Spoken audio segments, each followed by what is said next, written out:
I was a 10-year-old kid when I used to play a whole lot of games with my dad. And dad would invariably win, be it arm wrestling or be it running. Dad was number one. Or even with the indoor games such as chess or tic-tac-toe, anything that involved logic, dad was way faster than me. There was absolutely no game where I could win over him. And that is when I came across this game called the rock, paper, scissors, where muscle power or logic had no role to play. It was a game which involved sheer luck. And I was a happy kid, and this game became the favorite. Let me now tell you the rules of this game called the rock, paper, scissors. There are 3 items here, as I told you, a rock, a paper and a scissor. The point is, all these 3 items are equally powerful and at the same time equally powerless.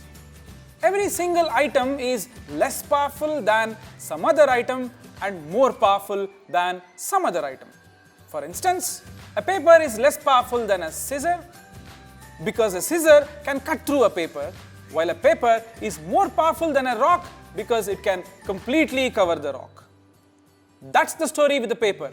Now, coming to the rock, a rock is more powerful than a scissor. As you see, a rock can smash the scissor. While a rock is less powerful than a paper, simply because a paper can cover the rock. Lastly, a scissor is more powerful than paper as it can cut the paper into pieces, but is less powerful than a rock as stated already. 2 people randomly choose an item and they choose one of the 3 items, rock, paper or scissor. The moment they choose it, they declare it by showing the symbol.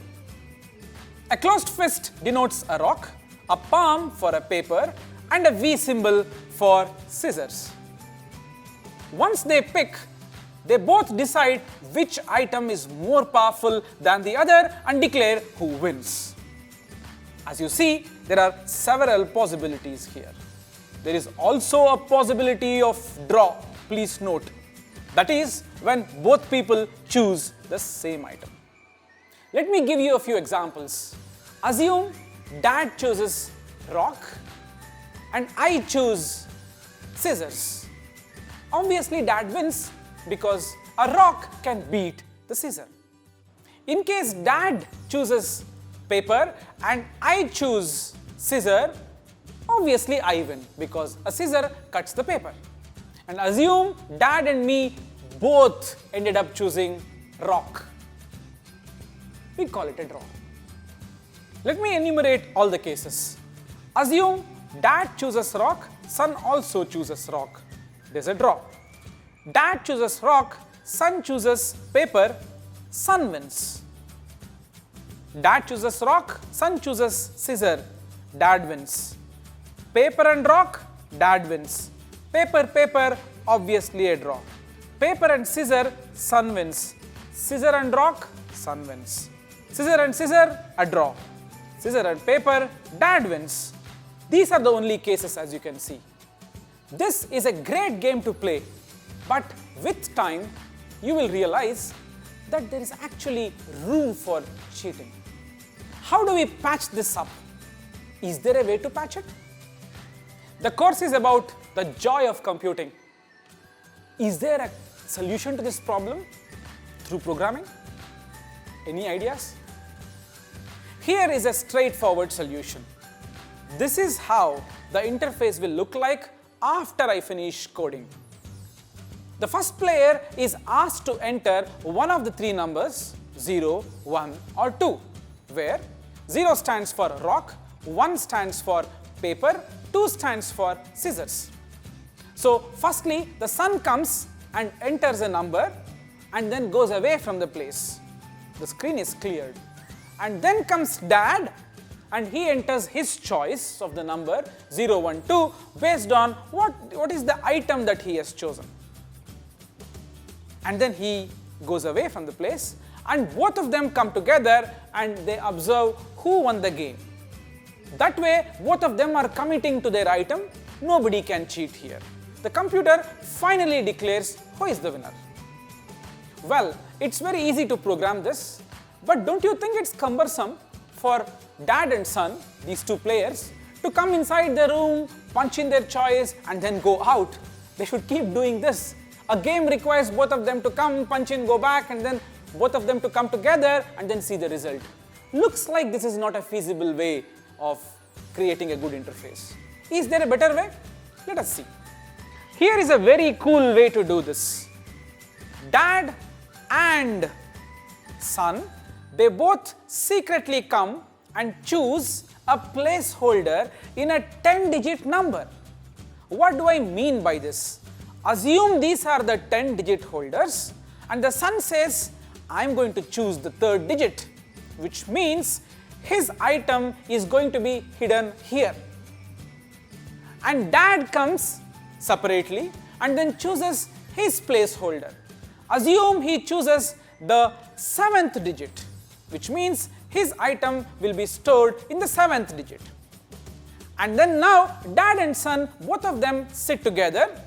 Dad doesn't know son's placeholder, son doesn't know dad's placeholder. They both sit together and they start typing their 10-digit numbers by hiding their secret item in their secret placeholder. You see, the idea is cool. Can we make it a little cooler? You see, with a lot of intelligence, it looks like one person can guess what the other person is choosing. It looks like it, although I'm not so sure. You should tell me whether with some amount of intelligence, one player can guess what the other player's secret placeholder is. So let us make this game a lot more complicated. I'm going to bring in two new changes to the game. So change 1. You are not going to assign 0, 1, 2 for rock, paper, scissors. Even that's a secret. A 0 for son could be rock, but a 0 for dad could be scissor. So they input this information secretly, just the way they input their placeholder secretly. And the second one would be, why take a 10-digit number with entries being only 0, 1, 2? Let us take an ordinary 10-digit number. Each placeholder can be anything between 0, 1, 2, 3, 4, 5, 6, 7, 8, 9. What I will do is, I will put my secret 0, 1 or 2 in my secret placeholder, and you see, you can make it further complicated by increasing the number of digits. Why necessarily 10 digits? You can even make it 15 digits or 20 digits. Right? It probably will become difficult for people to enter that bigger number, but still you realize that bigger the number of digits, more complicated the game becomes. For the other person to guess, that is.